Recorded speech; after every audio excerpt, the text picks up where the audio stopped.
ہم وہی کہیں گے جو ہمارا دین ہم کو بتاتا ہے، عمل کرو تو تمہارا بھلا ہے، نہیں کوئی عمل کرے تو نقصان ہمارا نہیں ہے اسی کا۔ الحمدللہ رب العالمین والصلاة والسلام علی سید الانبیاء والمرسلین وعلی آلہ واصحابہ وازواجہ وذریاتہ واہل بیتہ واحبابہ اجمعین، اما بعد فاعوذ باللہ من الشیطان الرجیم، بسم اللہ الرحمن الرحیم۔ وَأَحَلَّ اللَّهُ الْبَيْعَ وَحَرَّمَ الرِّبَا، صدق اللہ العلی العظیم وصدق رسولہ النبی الامین المتین الکریم، ونحن على ذلك لمن الشاہدین والشاکرین والحمد للہ رب العالمین۔ رب اشرح لی صدری ویسر لی امری واحلل عقدۃ من لسانی یفقہوا قولی۔ ان اللہ وملائکتہ یصلون علی النبی یا ایہا الذین آمنوا صلوا علیہ وسلموا تسلیما۔ اللہم صل علی سیدنا ومولانا محمد معدن الجود والکرم وآلہ وبارک وسلم صلاۃ وسلاما علیک یا رسول اللہ صلی اللہ تعالی علیک وبارک وسلم تسلیما دائما ابدا۔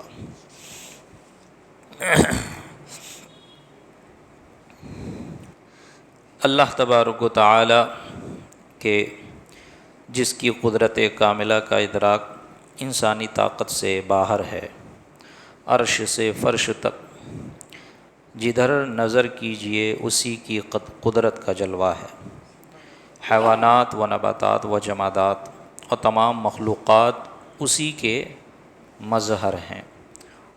اس نے اپنی مخلوقات میں انسان کے سر پر تاج کرامت و عزت رکھا اور اس کو مدنی الطبع معاشراتی زندگی کو پسند کرنے والا بنایا کہ زندگی بسر کرنے میں یہ اپنے بنی نوع کا محتاج ہے۔ اپنے بنی نوع یعنی اپنے جیسے لوگوں کا انسان محتاج ہے، کیونکہ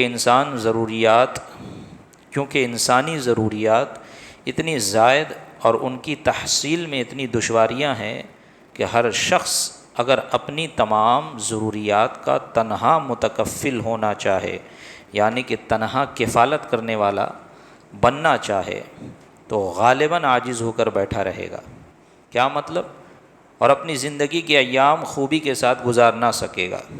لہٰذا اس حکیم مطلق نے انسانی جماعت کو مختلف شعبوں اور متعدد قسموں پر منقسم کیا کہ انسانی ضروریات اتنی زیادہ ہیں، آپ دیکھیں ہر چیز کو ہم چاہیں کہ خود ہی حاصل کر لیں گے۔ ہمیں نہانا بھی ہے، دھونا بھی ہے، کھانا بھی ہے، پینا بھی ہے، تیار بھی ہونا ہے۔ پھر اس کے بعد جو ہماری جسم اور زندگی گزارنے کے لیے ہمیں جن چیزوں کی ضرورت ہے، اگر ہم یہ چاہیں کہ وہ ساری چیز ہم خود ہی حاصل کریں تو بندہ کر پائے گا؟ نہیں کر پائے گا نا۔ کہ آپ کو کپڑا خریدنا، کپڑا آپ کو پہننا ہے تو نہیں میں اپنا ہی کپڑا پہنوں گا، میں دکان پہ خریدنے نہیں جاؤں گا، میں بازار میں نہیں جاؤں گا، ٹیلر کے پاس نہیں جاؤں گا، کپڑا خود بنوں گا، پھر خود سلوں گا، پھر خود ہی پہنوں گا۔ مارکیٹ سے جا کے سبزی ترکاری نہیں خریدوں گا، کسی کسان کے پاس کیوں جاؤں، میں اپنی زمین میں خود بوؤں گا، خود اگاؤں گا، خود کھاؤں گا۔ اگر ساری ضروریات یہ ہر انسان سے لاحق ہے نا، کھانے پینے کی جو ضروریات ہے، رہنے سہنے کی جو ضروریات، اگر ایک انسان چاہے کہ ساری ضروریات میں اپنی خود سے پوری کروں، یہ ناممکن سی محسوس ہوتی ہے، بڑی مشکل محسوس ہوتی ہے۔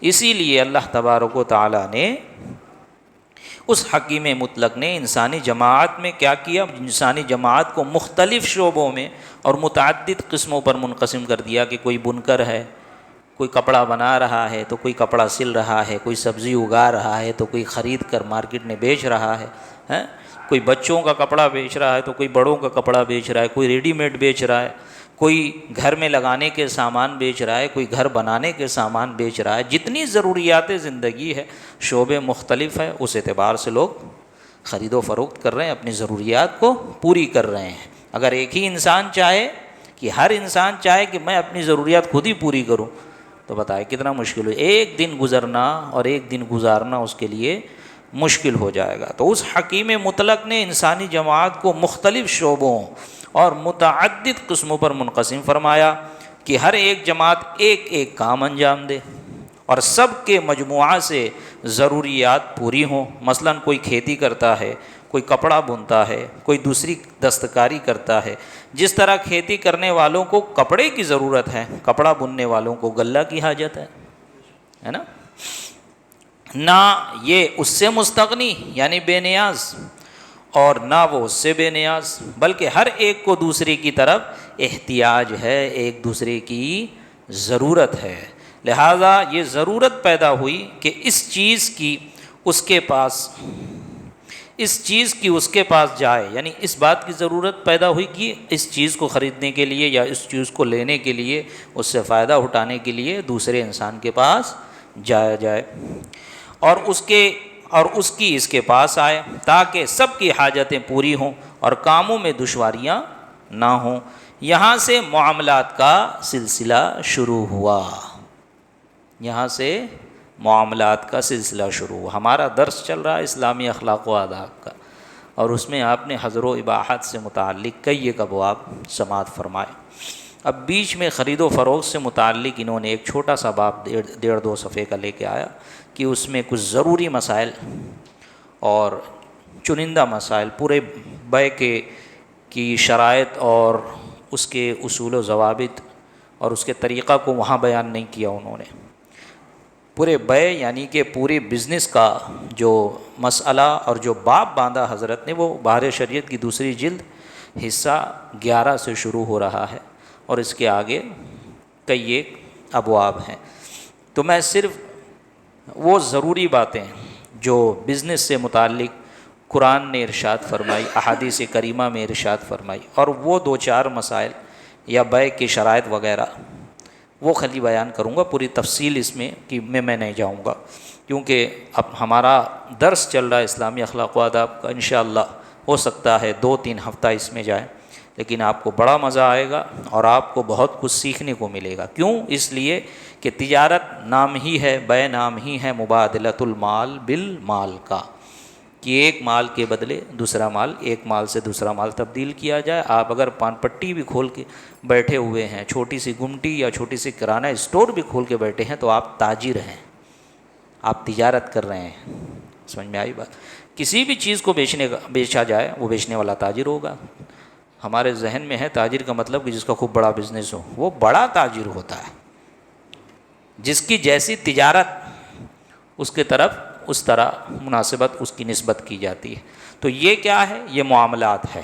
اور دیکھو شریعت نے اور فقہائے کرام نے جو قرآن و احادیث سے مسائل سامنے آئے اس کو اس طرح مدون کیا، اس کی تدوین کی اور اس کو اس طرح ترتیب دیا کہ پہلے عبادات کو رکھا، ٹھیک، پھر اس کے بعد معاملات کو رکھا۔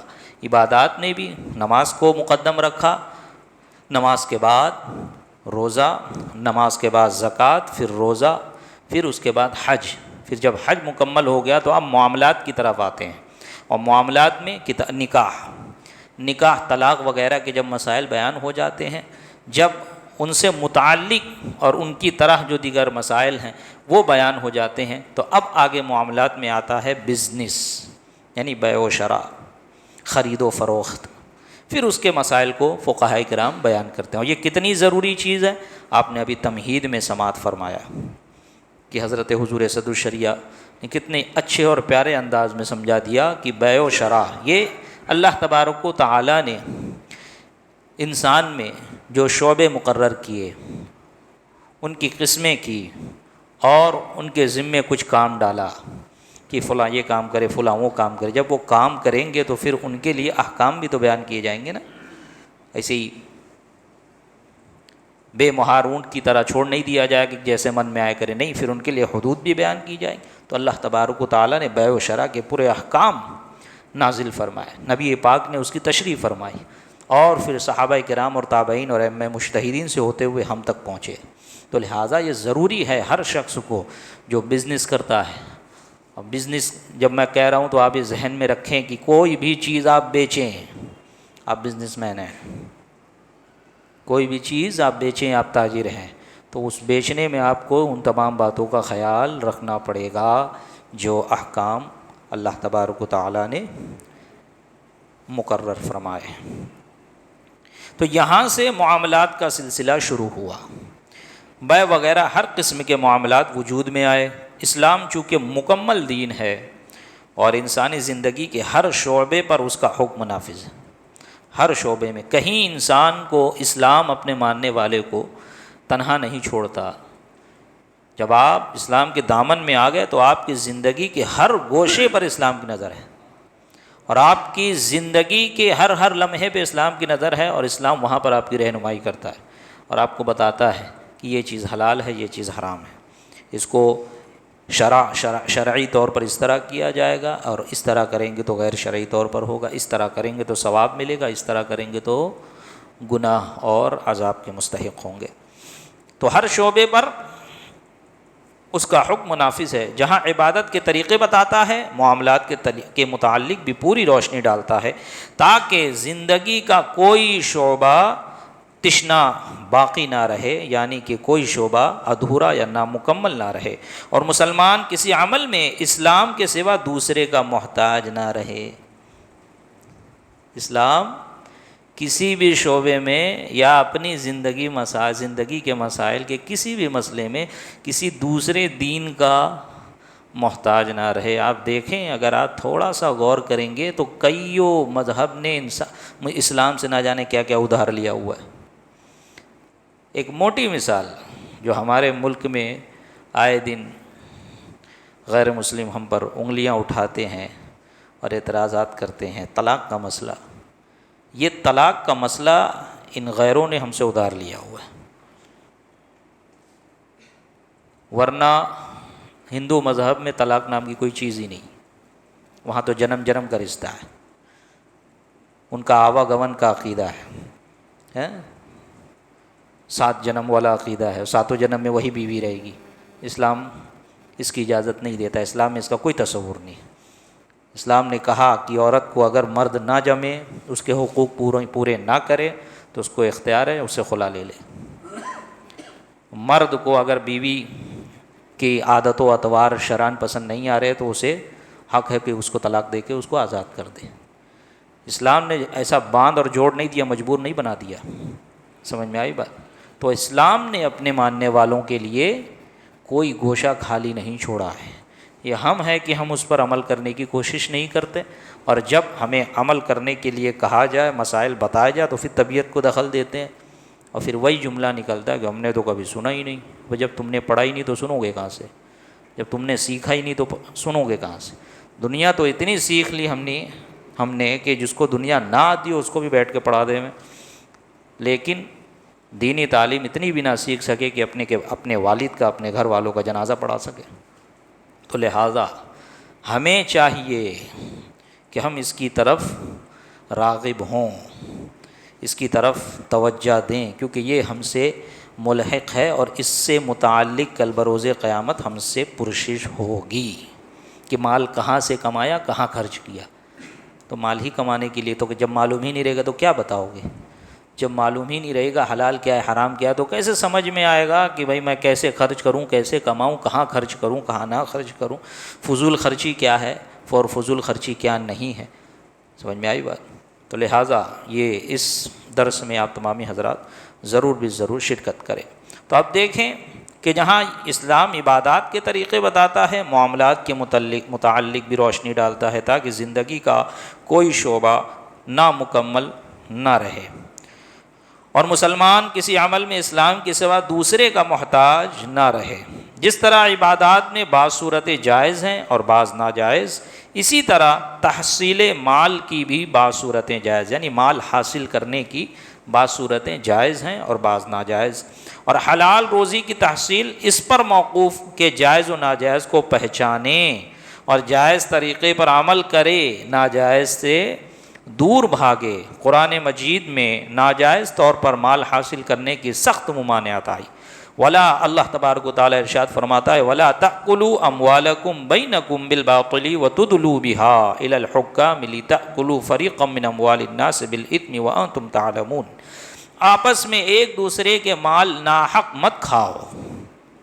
آپس میں ایک دوسرے کے مال ناحق مت کھاؤ اور حکام کے پاس اس کے معاملہ کو اس لیے نہ لے جاؤ کہ لوگوں کے مال کا کچھ حصہ گناہ کے ساتھ جانتے ہوئے کھا جاؤ کہ ان پہ غلط مقدمے دائر کرو.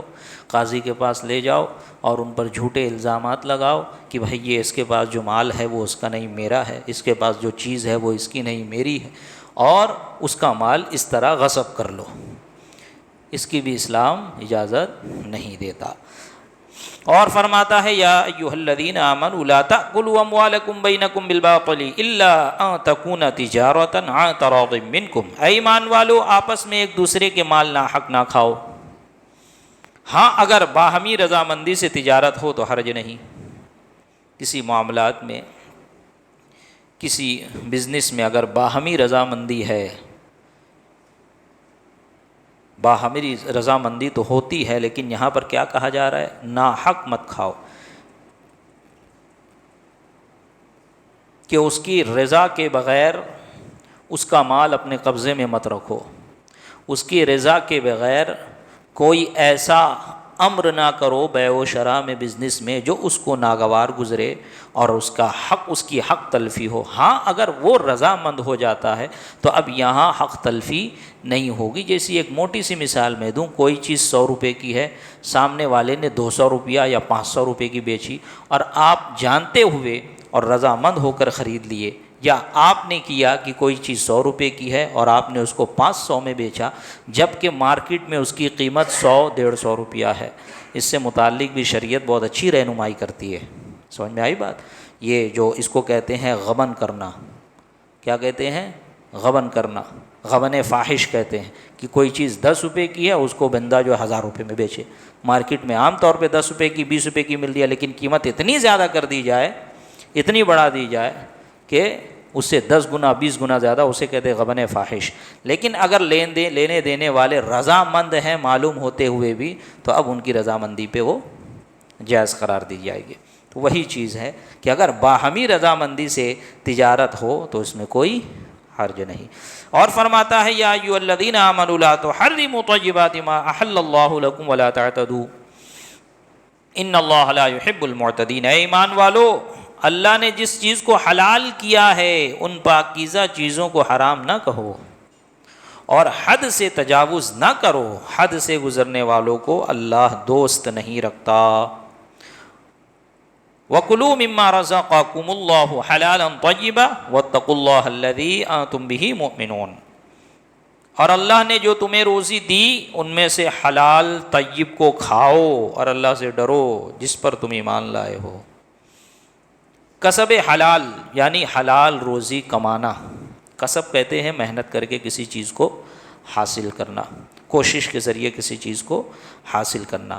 اسی طرح حلال کمائی کے لیے کوشش کرنا، اس کو کہتے ہیں کسب حلال. اس کے فضائل: تحصیل مال یعنی مال کا حاصل کرنا. مال کمانے کے جو ذرائع میں سے جس کی سب سے زیادہ ضرورت پڑتی ہے اور غالباً روزانہ جس سے سابقہ پڑتا ہے وہ کیا ہے؟ خرید و فروخت ہے نا. صبح اٹھتے ہی خرید و فروخت شروع ہو جاتی ہے. مارکیٹ میں لوگ سامان بیچنے آ جاتے ہیں، مارکیٹ میں لوگ سامان خریدنے پہنچ جاتے ہیں. چاہے وہ کھانے سے لے کے پہننے تک جو کچھ بھی ہو، وہ کچھ نہ کچھ لین دین ہوتا ہی رہتا ہے. کتاب کے اس حصے میں اسی کے مسائل بیان ہوں گے، مگر اس سے قبل کہ فقہی مسائل کا سلسلہ شروع کیا جائے، کسب و تجارت کی فضیلت میں جو احادیث وارد ہیں ان میں سے چند حدیثوں کا ترجمہ ذکر کیا جاتا ہے. حدیث نمبر 1 صحیح بخاری شریف میں مقدام بن معدی کرب رضی اللہ تعالی عنہ سے مروی حضور اقدس صلی اللہ علیہ وسلم نے فرمایا: اس کھانے سے بہتر کوئی کھانا نہیں جس کو کسی نے اپنے ہاتھوں سے کام کر کے حاصل کیا ہے، اور بے شک اللہ کے نبی داؤد علیہ السلام اپنی دستکاری سے کھاتے تھے، یعنی اپنی ہاتھ کی کمائی سے کھاتے تھے حضرت داؤد علیہ السلام. صحیح مسلم شریف میں ابو ہریرہ رضی اللہ تعالیٰ عنہ سے مروی حضور صلی اللہ علیہ وسلم ارشاد فرماتے ہیں، اب یہ جو فضائل بیان ہو رہے ہیں نا تجارت سے متعلق، بزنس سے متعلق، اب وہ میں ان نوجوانوں کو اور عموماً عام طور پر ہمارے ان مسلمان بھائیوں کو میں مخاطب کرنا چاہوں گا کہ کبھی ان سے پوچھا جائے کہ کیا کرتے ہو، بولے بس اللہ والی زندگی گزار رہے ہیں، نماز پڑھتے ہیں، مسجد میں رہتے ہیں اور کچھ نہیں کرتے ہیں۔ اسلام اس کا درس نہیں دیتا ہے۔ آپ کے ماتحت جو لوگ ہیں ان کی ذمہ داری آپ پر لازم ہے۔ اگر آپ کے ماتحت کوئی نہیں ہے تو پھر بھی آپ پر یہ لازم و ضروری ہے نا کہ آپ کے والد ہیں، آپ کی والدہ ہیں، اگر وہ معذور ہو گئے یا کمانے سے معذور ہو گئے اور کوئی نہیں ہے دوسرا، تو آپ کے ذمہ ہے کہ جا کے کما کے لائے، ان کو کھلائے۔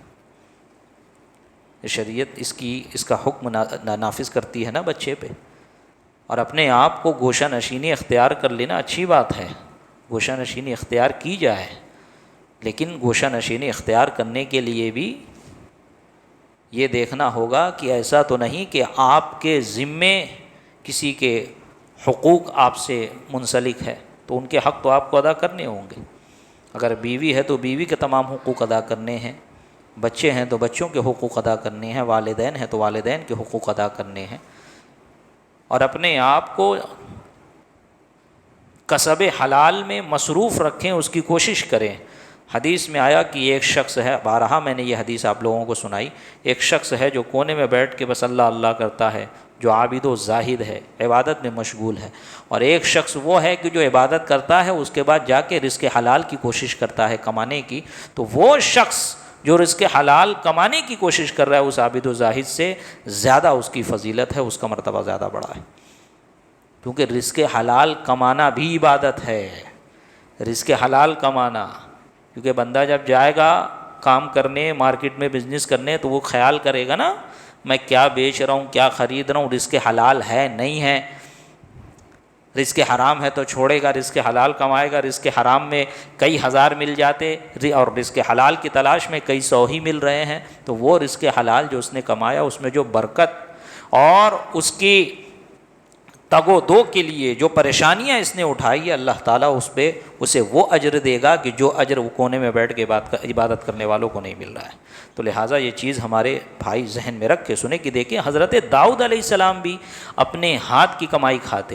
ہندوستان کا اتنا بڑا بادشاہ جس نے پورے اکھنڈ بھارت کی بنیاد رکھی، سلطان اورنگزیب عالمگیر علیہ الرحمت والرضوان، وہ خود کا خرچ کیسے چلاتے تھے؟ قرآن شریف لکھ کے ٹوپیاں سل کے، ٹوپیاں سلتے تھے، قرآن شریف اپنے ہاتھ سے سال میں 2 قرآن شریف لکھتے تھے، ٹوپیاں سلتے تھے، اس کو بیچتے تھے، اس سے جو پیسے آتے تھے اس پیسے کو اپنی زندگی میں اپنے مصرف میں لاتے تھے، مال غنیمت اور بیت المال سے نہیں لیتے تھے۔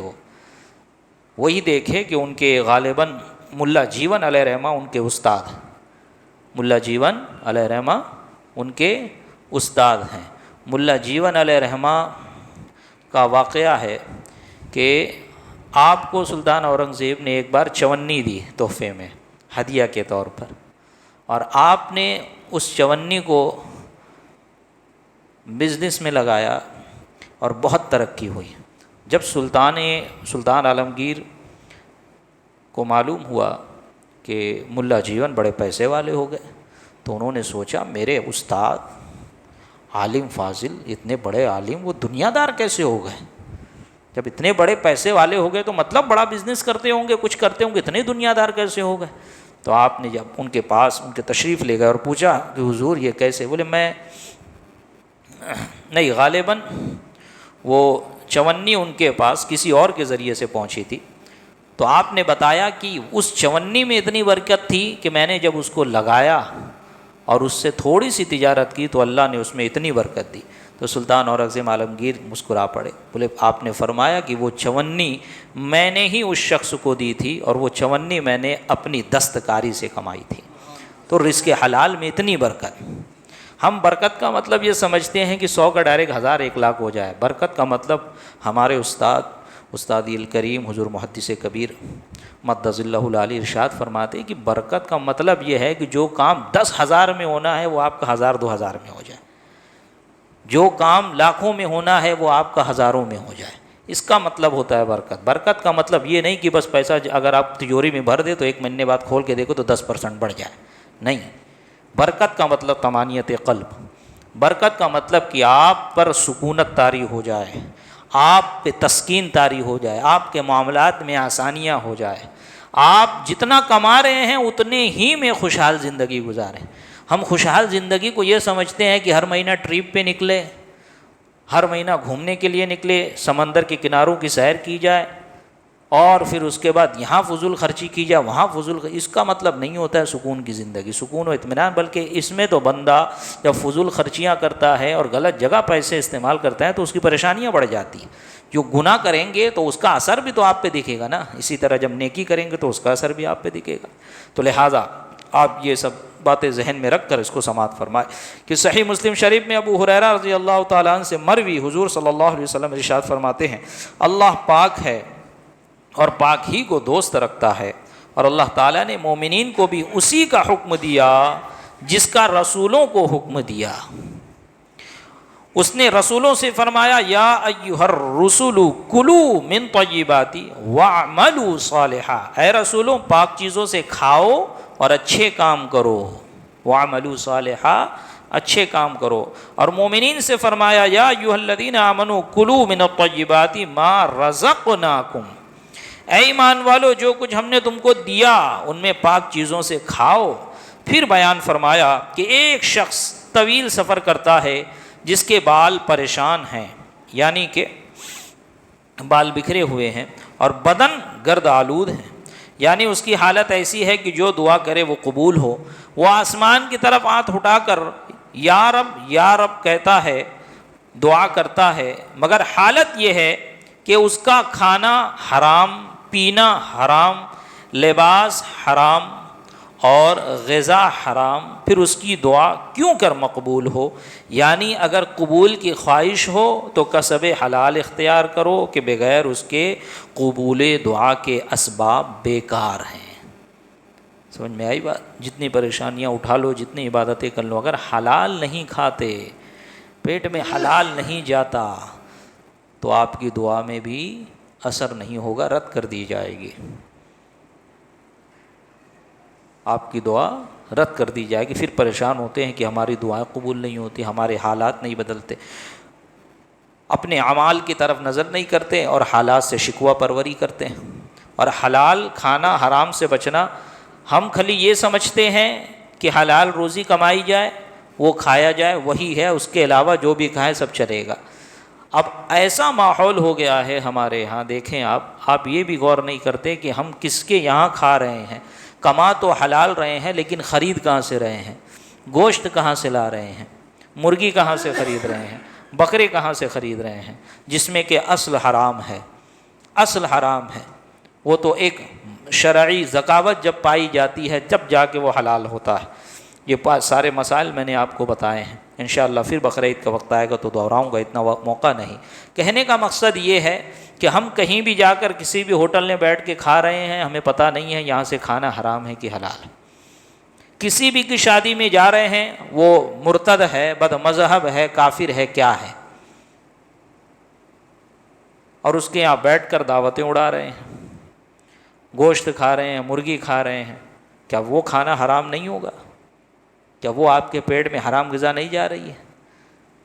پھر آپ اگر ہاتھ اٹھا کے دعا کرو، آپ کی دعا رد کر دی جائے، قبول نہ ہو، تو آپ شکوہ کرنے بیٹھ جاؤ، اپنے حالات کا اپنا محاسبہ نہ کرو اور پھر شکوہ خدا تعالیٰ سے، معاذ اللہ، حالانکہ خدا تعالیٰ سے شکوہ کرنا کفر ہے۔ یہ ہماری حالت ہو گئی ہے۔ تو فقط خالی کمائی اور لین دین کے معاملات ہی میں نہیں، یہ بھی دیکھیں ہم کس کے یہاں جا کر کیا کھا رہے ہیں، کیا نہیں کھا رہے ہیں۔ ہر کسی کی دعوت اڑانے کا حکم نہیں ہے۔ حدیث میں تو منع فرمایا گیا کہ نہ مرتد کے ساتھ اٹھو، نہ بیٹھو، نہ ان بد مذہبوں کے ساتھ کھاؤ، نہ ان کی خوشی میں شریک ہو، نہ ان کی غمی میں شریک ہو، نہ ان کی جنازے پہ جاؤ، نہ ان کی نماز پڑھو۔ وہ بیمار ہو جائے تو ان کی عیادت کو مت جاؤ۔ اور ہمارا معاملہ یہ کہ ہم پوری رشتہ داری کیے بیٹھے ہیں۔ تو اتنا ضرور خیال رکھیں، اگر کوئی امام کی آواز دبا بھی دینا تو کل بروز قیامت اور قبر میں کوئی کسی کو نہیں دبا پائے گا۔ سمجھ میں آئی بات؟ پھر وہاں پچھتانے سے کچھ نہیں حاصل ہوگا۔ آئیے ایک حدیث اور سماعت فرمائیں، آج کا درس مکمل۔ صحیح بخاری شریف میں ابو ہریرہ رضی اللہ تعالیٰ عنہ سے مروی حضور اقدس صلی اللہ علیہ وسلم ارشاد فرماتے ہیں، لوگوں پر ایک زمانہ ایسا آئے گا کہ آدمی پرواہ بھی نہ کرے گا کہ اس چیز کو کہاں سے حاصل کیا ہے، حلال ہے یا حرام ہے۔ یہ نبی پاک نے فرمایا کب؟ اپنے آج سے 1450 سال پہلے، کہ لوگوں پر ایک زمانہ ایسا بھی آئے گا کہ آدمی پرواہ نہیں کرے گا کہ یہ چیز جو میں نے حاصل کی ہے یہ کس طور پر حاصل کی، حرام حاصل کی، حلال حاصل کی، لوگوں سے اینٹ کر حاصل کی ہے، کسی کا غبن کیا ہے، کسی کا غصب کیا ہے، کسی کا مال لوٹ لیا ہے، کسی کو غلط امید دلا کر اس کا پیسہ اینٹ لیا ہے، کسی کا پیسہ لے لیا ہے، اب جو ہے استطاعت ہوتے ہوئے بھی نہیں دینا چاہ رہا ہے، اب وہ پریشانی کی زندگی گزار رہا ہے، تو اب جاتا ہے باباؤں کے چکر لگاتا ہے، دعا تعویذ کراتا ہے، اپنے اعمال نہیں دیکھتا کہ میں جو چیز حاصل کر رہا ہوں، میں جو مال حاصل کر رہا ہوں، میرے پاس جو پیسے ہیں، یہ گھر بنا رہا ہوں، بیٹوں کو اچھی طرح سے زندگی گزارنے کے مواقع دے رہا ہوں، یہ جو میں نے ساری چیزیں حاصل کیا وہ کہاں سے حاصل کی؟ حلال حاصل کی، حرام حاصل کی؟ اور آج دیکھیں آپ کو ہر گلی میں ایسے شخص مل جائیں گے، ہر گلی میں۔ کچھ تو وہ ہوں گے کہ اعلانیہ سود کھاتے ہوں گے، اعلانیہ لوگوں کے مال اور ان کے پیسے غصب کرتے ہوں گے، اعلانیہ دھوکہ دھڑی کرتے ہوں گے، اور پھر اس کے بعد ڈیرنگ بھی دکھاتے ہوں گے، جو اکھاڑنا ہے اکھاڑ لے۔ تو بھائی یہاں اگر کوئی مظلوم، یہاں اگر کوئی کمزور تمہارا کچھ نہیں بگاڑ سکتا، تو یاد رکھنا سارے بادشاہوں کا بادشاہ کہ جس دن ساری دنیا فنا ہو جائے گی اس دن وہ ارشاد فرمائے گا، لمن الملک اليوم، آج کس کی بادشاہت ہے؟ کوئی جواب دینے والا نہیں، خود جواب دے گا، الملک یومئذ للہ، آج خدا کی بادشاہت، اس کے سامنے کیا جواب دو گے؟ خدا تعالی کا خوف ہمیشہ دل میں ہونا چاہیے کہ یہ مومن کے ایمان کی نشانی ہے کہ ایمان اس کے بغیر مکمل ہو ہی نہیں سکتا۔ ایک مومن اسی وقت ہوگا جب کہ وہ دل میں خدا کا خوف بھی رکھے اور اس کی رحمت سے امید بھی رکھے، نہ تو خوف بھی رہے کہ اللہ تعالی ہماری پکڑ فرمائے گا، مولا کریم گناہ گار ہیں بخش دے، اور اس کی رحمت سے امید بھی رہے کہ بڑا رحمان ہے، بڑا رحیم ہے۔ یہ دونوں چیز جب دونوں کو لے کے بندہ چلے گا، دونوں پہ اعتقاد رکھے گا، اور دونوں چیز جب اس کے اندر پائی جائے گی تو اس کا ایمان بھی مکمل، وہ سچا پکا مسلمان ہوگا۔ اللہ تبارک و تعالیٰ کی بارگاہ میں دعا ہے، رب تبارک و تعالیٰ ہم تمام کو کسب حلال کی توفیق عطا فرمائے، ہم تمام کو رزق حلال کمانے، کھانے اور اپنے گھر والوں کو کھلانے کی توفیق عطا فرمائے۔ مولا کریم ہم سب کو رزق کی فکر سے بے نیاز فرمائے، بالخصوص علماء اہل سنت کو رزق کی فکر سے بے نیاز فرمائے، ہم سب کی تائید غیبی فرمائے، غیب سے ہمارے رزق کا بندوبست فرمائے۔ اللہ تبارک و تعالیٰ کی بارگاہ میں دعا ہے، مولا کریم ہمارے اس درس کی محفل کو اپنی بارگاہ میں قبولیت کا درجہ عطا فرمائے۔ مولا کریم ہماری اس درس کی محفل کو کل بروز قیامت ہم سب کے لیے ذریعہ نجات بنائے۔ مولا کریم یہاں پر جو کچھ درس ہوا اسے یاد رکھنے، اس پر عمل کرنے اور اس کو دوسروں تک پہنچانے کی توفیق رفیق عطا فرمائے۔ کہنے سننے میں کسی قسم کی کوئی خامی، کوئی غلطی، کچھ غلط بیانی، احادیث اور آیت کریمہ کے تراجم و تفاسیر میں کوئی غلطی ہو گئی ہو، قصداً و سہواً کچھ غلط بیانی ہو گئی ہو تو مولا کریم اپنے فضل سے اسے معاف فرمائے۔ استغفر اللہ استغفر اللہ استغفر اللہ استغفر اللہ الذی لا الہ الا هو الحی القیوم واتوب الیہ، وصلی اللہ تعالی علی خیر خلقی ونور عرشی سیدنا محمد وعلی آلہ واصحابہ اہل بیتہ واحبابہ اجمعین برحمتک یا ارحم الراحمین۔ السلام علیکم۔